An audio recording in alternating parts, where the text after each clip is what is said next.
Hello world! I'm Peter Greenwood and welcome to my channel. If you want simple anatomy and biomechanics lessons, and if you feel you need to improve in your studies, subscribe to my channel and watch my videos to help your knowledge grow bigger.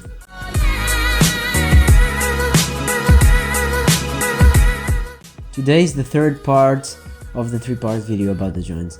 So in the previous video I talked about the types of joints. Today I'm going to talk about the type of movements that exist in joints and how to define the movement. So the movement in the joints is defined by planes and axes.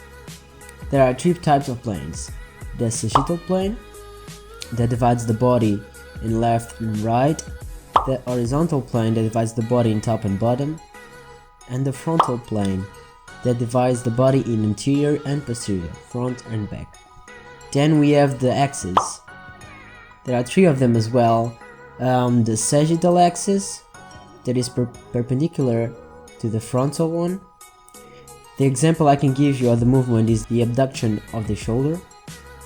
We have the vertical axis that is perpendicular to the horizontal plane, like in the rotation of the head. Then we have the frontal axis that is perpendicular to the sagittal one, and the movement is a flexion of the shoulder. Now that we have defined and gave some examples of the movements, it's easier to understand them. But there is another classification of movements: the physiological and accessory movements. So what's the difference between these two? The physiological movements are broad voluntary movements. They are defined by the planes and axes previously explained that exists in almost all synovial joints. If you want to know what a synovial joint is, go back to my previous video about the types of joints, and there you have the explanation. Then the accessory movements are little movements that are passive in this joint, that are directly related to the physiological ones, that permit greater or lesser ROM.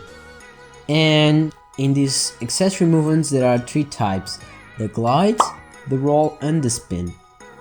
These accessory movements, they happen by the convex and concave law. So depending on the articular surface, they happen in different directions. So if we have a convex surface that moves on a fixed concave one, the accessory movement happens in the opposite direction. For example, the flexion of the knee during a squat.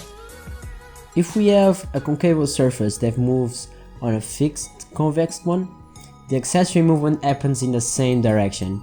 We have the dorsiflexion during the squat as well, for the example. I hope you understood these classifications of movement, and if you didn't, please comment down below any doubt you have. Don't forget to subscribe to my channel, and stay tuned for the next video. It's going to be about the really interesting topic. Peace, and leave a like on this video. Bye!